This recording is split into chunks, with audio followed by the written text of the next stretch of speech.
오늘 주일 예배는 내가 만난 하나님과 내가 체험한 하나님과 내가 느낀 하나님과 그냥 부르는 하나님, 곧 막연한 하나님은 다르다라는 제목으로 잠깐 시간 은혜를 나누고자 합니다.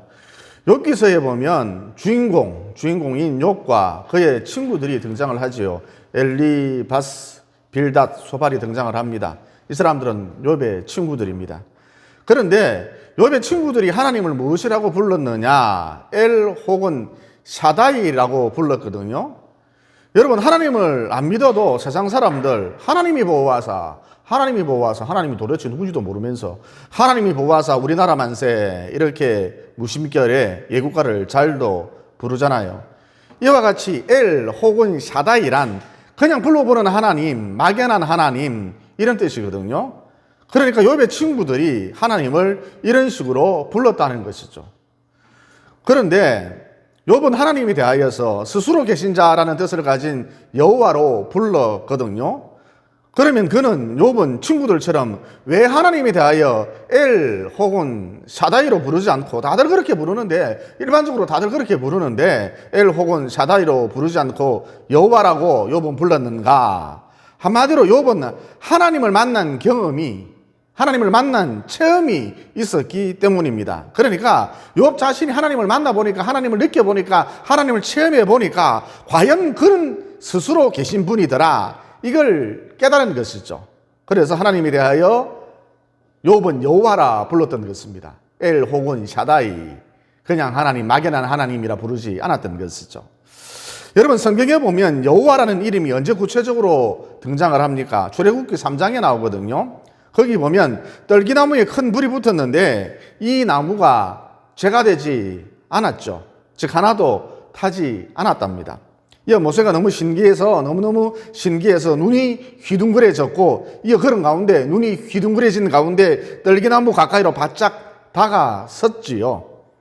그리고 그 순간 모세가 하나님의 음성을 들었답니다. 여러분, 어떤 내용의 음성이었습니까? 어떤 하나님의 음성이었습니까? 모세야, 네가 선 땅은 거룩한 땅이니 신발을 벗으라. 모세가 이런 하나님의 음성을 들었습니다. 여러분, 우선 이 대목에서 우리가 깨달을 수 있는 게 무엇입니까? 하나님은 막연한 분이 아니시고 그냥 하나님이 아니시고 거룩한 분이시다라는 사실을 깨달을 수가 있지요. 또 하나, 하나님은 거룩하시다라는 것은 무엇을 의미합니까? 하나님은 죄가 없으시다 이걸 의미하거든요. 따라서 우리가 하나님을 만나려면, 하나님을 체험하려면, 하나님을 느껴보려면 반드시 먼저 죄 문제에 대한 해결책이 있어야 한다는 것입니다. 그래서 우리는 항상 하나님 앞에 나아갈 때에, 기도할 때에 예수님 이름으로 나아가고 죄 문제를 해결할 수 있는 분은 이분밖에 없으니까 예수님 이름으로 나아가고 예수님 이름으로 기도하는 것이죠. 여러분, 이것을 이 대목에서 깨달을 수가 있습니다. 모세가 신발을 벗자 하나님께서 모세에게 사명을 부여해 주셨죠. 그 사명이 무엇입니까? 너는 애굽의 바로에게로 가서 이집트 왕에게로 가서 학대받는 내 백성을 구원하라. 이런 사명이 부여되자 모세가 하나님께 여쭙기를, 질문하기를, 하나님, 바로가 저를 보고 너 도대체 누가 보내서 왔느냐 묻는다면 무엇이라고 대답할까요? 그래서 하나님께서 응답하시기를 나는 여호와이니라 그러셨거든요. 즉 나는 스스로 있는 자니라, 더 정확하게 말해서 나는 나다 그러셨다는 것입니다. 여러분, 이런 하나님의 응답 좀 아리까리하죠. 아리송하죠. 나는 나다. 아리송하죠. 꼭 수수께끼 같지요. 그러니까 하나님의 말씀인즉슨 너는 나를 알지만, 모세 너는 나를 알지만, 나를 만났기 때문에, 나를 체험했기 때문에, 모세 너는 나를 알지만 이집트의 바로는 나를 만난 적이 없기 때문에, 하나님을 체험한 적이 없기 때문에, 성령을 체험한 적이 없기 때문에 나에 대해서 알 길이 없단다. 그러므로 모세야, 너는 바로에게로 가서 구구절절 설명하려고 하지 말라. 설명해도 못 알아들으니까. 여호와가 보내서 왔다, 하나님이 보내서 왔다, 그러면 못 알아들으니까. 그래서 너는 내가 시키는 대로 내 백성을 풀어주라, 이 말만 바로에게로 가서 하라는 것입니다. 따라서 기독교 신앙생활이란 도대체 무엇이냐? 하나님을 막연히 알고 막연히 하나님을 부르는 것이 아니라 하나님을 만난 구체적인 체험이 있어야 한다는 것입니다. 그러니까 내가 만난 하나님, 내가 느낀 하나님, 내가 체험한 하나님, 이것과 막연히 하나님을 부르는 것하고는, 막연히 하나님을 알고 있는 것하고는 그냥 하나님하고는 결이 다르다, 격이 다르다, 차원이 다르다라는 것이죠. 그러면 어떤 차이가 나는가? 여러분, 이 세상 모든 종교에는, 이 세상 모든 문화에는 신이라는 개념, 곧 하나님이라는 개념이 다 들어가 있거든요. 그러니까 우리 기독교뿐만 아니라 불교, 유교, 이슬람교, 마호메트교, 조로아스터교, 호랑경교, 무슨 교, 온갖 무속 종교에 신이라는 개념, 곧 하나님이라는 개념이 다 들어있다는 것입니다. 그러나 여러분, 이것 갖고는 하나님이라는 개념, 이것 갖고는 믿음이 생기지 않거든요. 즉 그냥 막연히 신이 있는갑다, 하나님이 있는갑다, 신이 있겠지, 그냥 그럴 뿐이라는 것이죠. 그런데 내가 하나님을 만난 경험이 있으면, 내가 하나님을 느낀 경험이 있으면, 내가 하나님을 만난 체험이 있으면, 마치 잘 아는 사람이 나야 나라니까 그랬을 때 즉시 주저하지 않고 또 뵙네요 그러는 것처럼 하나님에 대한 흔들리지 않는 무엇이 생긴다? 하나님을 만난 체험이 있으면 하나님에 대하여 무엇이 생긴다? 믿음이라는 것이 생긴다는 것입니다. 그래서 기독교 신앙생활이란 하나님을 만난 체험, 곧 성령 체험이 반드시 있어야 한다는 것이죠. 그 다음 여러분이 기도할 때 누구에게 하십니까? 창조주 하나님께 하십니까? 예수님께 하십니까? 성령님께 하십니까? 어떤 분에게 이를 물어봤더니, 아이고 목사님, 그게 뭐가 그리 중요합니까? 그냥 주님, 하나님 그러면 세 분 중에 한 분이 알아서 들으시겠죠. 여러분, 이 말 틀린 얘기는 아닌데 뭔가 좀 두루뭉술하지요. 무슨 얘기냐? 하나님을 만난 체험이 있으면, 하나님을 경험해 봤으면 두루뭉술하지 않고 구체적이라는 것입니다. 그러니까 내가 누구에게 기도하는지, 내가 어떤 분에게 기도하는지 구체적으로 말할 수 있다는 것이죠. 하나님을 만난 체험이 있으면. 그러니까 전에 한번 야후라 말씀드렸는데, 병원에서는 병명도 모르겠다 그러고 몸은 완전히 방전이 되어서 기진맥진해서 앉아 있을 수가 없었습니다. 꼼짝없이 누워 있었죠. 그래서 저녁 8시쯤 제가 누워서 기도를 했습니다. 하나님, 힘이 너무 없습니다. 다른 거 다 필요 없고 이 밤을 세워 기도할 힘만 주신다면 그것으로 족하겠나이다. 앉아 있을 힘은커녕 말할 힘조차 없어서 마음속으로 이렇게 기도를 했거든요. 이어 3번 정도 이 말을 반복했는데 몸에 바람 같은 것이 쑥 하고 들어오더니 몸이 갑자기 새틀처럼 가벼워지는 거예요. 그래서 기도를 하려고 무릎을 꿇어서 앉았죠. 이어 그랬더니 혀와 입술, 심지어 턱까지 저절로 막 움직이더니 방언이 본물처럼 터져 나오는 것입니다. 그리고 얼마나 기도에 깊이 빠졌던지 제가 느끼기에 한 10분 정도 기도했나 이런 느낌이었는데, 글쎄 그 다음날 새벽 동틀 때까지 기도하고 있었습니다. 그러니까 장장 8시간 내지 10시간을 꼼짝도 하지 않고 그 자리에 앉아서 기도하고 있었던 것이죠. 성령이 이끌려서 기도하고 있었습니다. 그래서 누군가 저를 보고 당신은 누구에게 기도를 하십니까? 어떤 분에게 기도하십니까? 물어본다면 저는 한치의 망설임도 없이 나의 작은 신음소리에도 응답하시는 그런 하나님께 기도합니다. 이렇게 구체적으로 말할 수가 있다는 것이죠. 두루뭉술하지 않습니다. 여러분은 어떤 하나님께, 도대체 누구에게 기도하고 있습니까? 또 사도행전 도입부에 보면 베드로 목사님이 어느 날 세례를 주는데 3,000명이 넘는 사람들에게 세례를 베풀었잖아요. 그래서 제가 그 구절을 읽으면서 너무나 부러워서, 베드로 목사님이 너무나 부러워서 마음속으로 다음과 같이 기도를 했었답니다. 하나님, 저의 인생 가운데 있어서도, 저의 삶 가운데 있어서도 이런 일이 일어났으면 참 좋겠습니다. 그러면서도 믿음이 없어서 하나님, 사도행전에 나오는 내용은 베드로 목사님 같은 위대한 성인에게나 일어날 법한 일이지 저 같은 찌질이에게는 해당이 안 되겠지요. 이렇게 말하면서도 동시에 불가능이 없으신 하나님, 제 인생 가운데에서도 이런 일이 일어났으면 참 좋겠습니다. 하루에 3,000명이나 세례를 주는 일, 이런 일이 제 인생 가운데도 일어났으면 얼마나 좋을까요? 그런데 이런 기도를 드린 지 석 달 뒤에 이뉴스한국 사장님 박수정 집사님이 뜬금없이 저를 보고, 하 목사님 논산 훈련소 아시죠? 예, 잘 압니다. 논산 훈련소. 거기 훈련병들 수천 명에게 세례를 주는 진중 세례식이 곧 열리는데 목사님이 참석하시면 참 좋을 것 같습니다. 제안을 하는 것이었습니다. 그래서 제가 그 날짜에 맞추어서 진중 세례식 집례자로 참석을 했는데, 얼마나 장병들이 물밀듯이 밀려오는지 세례를 주다가 다리가 후들거려서 쓰러질 뻔했습니다. 게다가 그날따라 진중 세례식에 참석한 목사님들 다들 70이 넘은 고령이신 거예요. 그러다 보니까, 상황이 이렇다 보니까 세례 주는 속도가 엄청 더딘 것이었습니다. 훈련병들은 연이어서 밀려오고 또 밀려오고 밀려오는데, 파도처럼 밀려오는데 세례 주는 속도가 갈수록 느린 거예요. 그래서 이 광경을 말없이 지켜보고 있던 장교들 몇 명이 안 되겠다 싶었는지 할아버지 목사님들 쪽에 길게 줄 서 있는 훈련병들을 자꾸 제 쪽으로 보내는 거예요. 이동하라고. 수신호로 제 쪽으로 보내는 거예요. 그래서 저를 보고 누군가, 당신은 도대체 누구에게 기도합니까? 어떤 분에게 기도합니까? 이렇게 물어본다면 고린도전서 2장 9절에 하나님이 자기를 사랑하는 자들을 위하여 예비하시는 모든 것은 눈으로 보지 못하고 귀로 듣지 못하고 사람의 마음으로 생각하지도 못하였다 함과 같으니라 그러셨는데, 이런 하나님께 저는 기도를 합니다.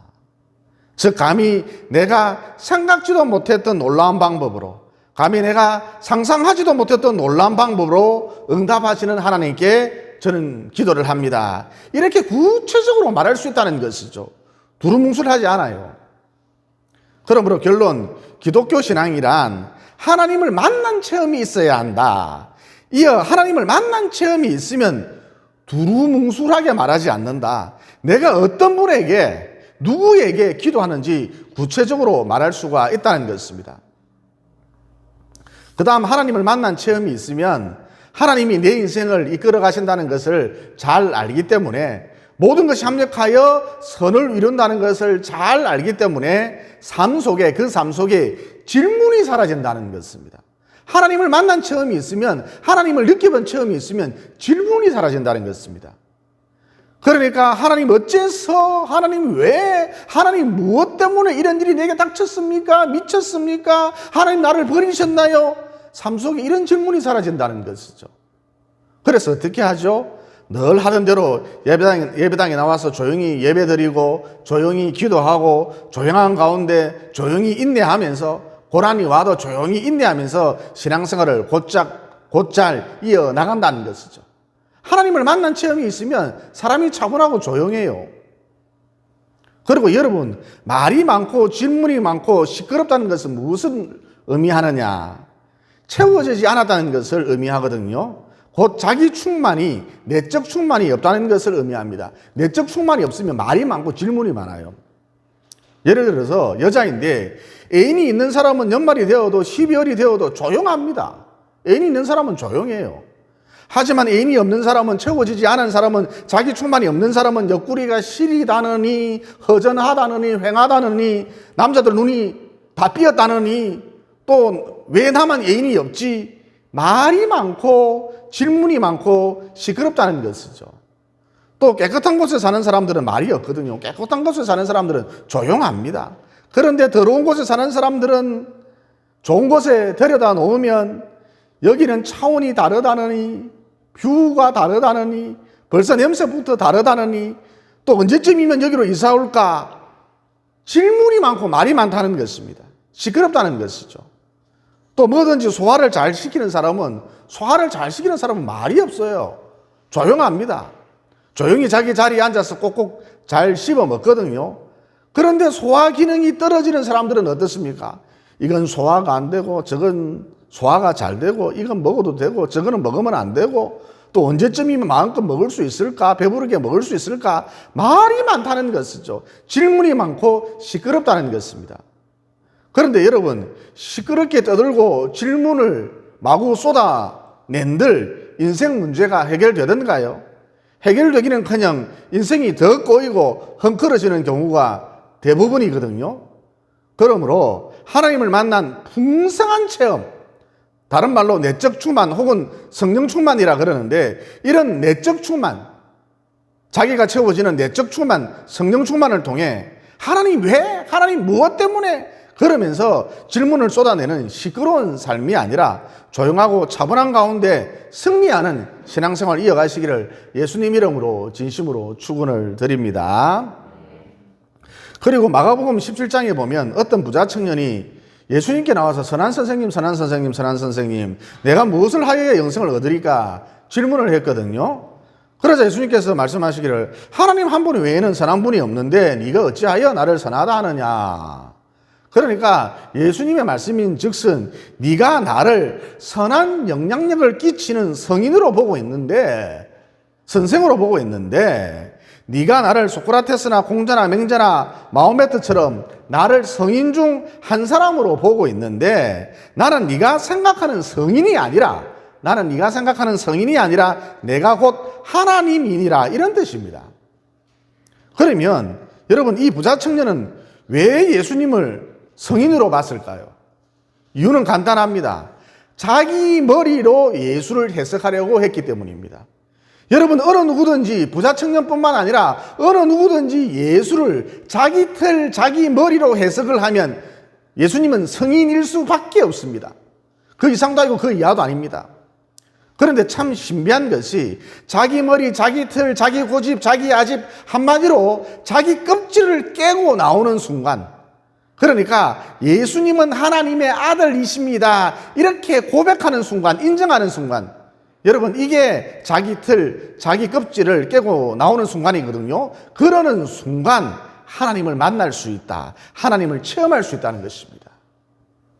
하지만 안타깝게도 이 부자 청년은 자기 틀, 자기 머리, 자기 껍질을 깨고 나오지 못하고 하나님 한 분 외에는 선한 분이 없는데 네가 어찌하여 나를 선하다 하느냐, 이런 예수님의 질문 앞에 고개를 갸우뚱갸우뚱하면서, 그러면 예수님이 하나님의 아들이란 말인가? 그럴 리가 있나? 그러면서 고개를 갸우뚱갸우뚱하면서 집으로 돌아가 버렸거든요. 반면 누가복음에 보면 100명의 부하를 거느린 백부장에 대한 이야기가 나오는데, 어느 날 그가 아주 귀하게 여기던 하인이 큰 병에 걸렸지 않습니까? 곧 죽게 되었답니다. 백부장의 하인이 죽게 되었답니다. 경각을 다투는 상황이었죠. 이에 백부장이 예수님을 급하게 찾아와서는 아끼는 자기 하인을 고쳐줄 것을 간곡하게 부탁을 했거든요. 그래서 예수님이 알았다, 어서 빨리 너희 집으로 가보자, 그랬답니다. 그러자 백부장이 말하길, 누가복음 7장 7절로 8절에 보면 백부장이 말하길, 아이고 예수님, 지금 무슨 말씀을 하십니까? 누추한 우리 집까지 직접 오실 필요가 없고요, 여기서 말씀만 하시옵소서. 나도 남의 수하에 있고 내 밑에 많은 병사들이 있는데 이들어 오라 하면 오고 저들어 가라 하면 가나이다. 그러니까 무슨 얘기냐? 부자 청년과는 달리 백부장은 자기 수준, 자기 머리, 자기 틀, 자기 고집, 한마디로 자기 껍질을 깨고 나왔다는 것이죠. 그러니까 예수님을 하나님의 아들로 인정했다, 고백했다는 것입니다. 그러자 그 결과 어떻게 되었습니까? 믿음이 크도다라는 칭찬과 함께 백부장은 예수님께로부터 믿음이 크도다, 이런 칭찬을 받았잖아요. 믿음이 크도다라는 칭찬과 함께 그 즉시 하인이 낫는 기적을 체험할 수 있었답니다. 즉 백부장은 하나님을 느낄 수 있었습니다. 전기에 감전된 듯 짜릿한, 흥분되는 놀라운 신비로운 하나님을 그는 체험할 수가 있었지요. 그는 평생 이 체험을, 하나님을 만난 이 체험을 잊지 못했을 것입니다. 그러므로 자기 생각, 고정관념, 자기 틀, 자기 고집, 자기 아집, 자기 생각, 이런 껍질들을 깨고 나와서, 즉 매일 우리 주님을 하나님의 아들로 고백함으로써, 하나님의 아들로 인정함으로써 매일 성경을 통해, 그리고 일상의 삶을 통해 하나님을 만나는 만나는 체험을 풍성하게 하시고 느껴보시고 이후 영원하도록 우리 하나님과 함께 하시기를 예수님 이름으로 진심으로 축원을 드립니다. 기도드리겠습니다. 사랑의 하나님, 오늘 말씀을 통해 막연히 알고 있는 하나님, 막연히 부르는 하나님과 그냥 하나님과 내가 체험한 하나님은 결이 다르다, 차원이 다르다. 그리고 기독교 신앙이란 반드시 하나님을 만난 체험, 성령 체험이 있어야 한다는 진리를 깨닫게 되었습니다. 그러므로 다양한 성령 체험을 통해서 마음껏 하나님을 느껴볼 수 있도록 도와주시옵소서. 이어 그 결과 누구에게나 내가 어떤 분에게 기도하는지 구체적으로 말할 수 있는 인생이 될 수 있도록 도와주시옵소서. 또 내적 충만, 성령 충만을 통해 질문이 많고 하나님 왜 어째서 무엇 때문에 이런 일이 벌어졌습니까? 그러면서 질문이 많고 시끄러운 삶이 아니라 조용한 가운데, 차분한 가운데, 인내하는 가운데 승리하는 신앙생활을 이어갈 수 있도록 도와주시옵소서. 그리고 자기 생각, 자기 틀, 자기 껍질을 깨고 나올 때, 즉 예수님을 자기 수준에서 이해하려 하지 않고 하나님의 아들로 인정하고 고백할 때에 하나님을 느낄 수 있다라는 진리도 깨닫게 되었습니다. 그러므로 매일 자기 껍질을 깨고 나와서 즉 예수님을 하나님의 아들로 인정하고 고백함으로써 성경을 통해 또 일상의 삶을 통해 하나님을 풍성히 느낄 수 있도록 체험할 수 있도록 도와주시옵소서. 우리를 억만제약에서 구원하시고 우리에게 성령을 보내주셔서 하나님을 체험하도록 우리의 삶을 이끌어 주시는 예수님 이름으로 기도드리옵나이다. 아멘.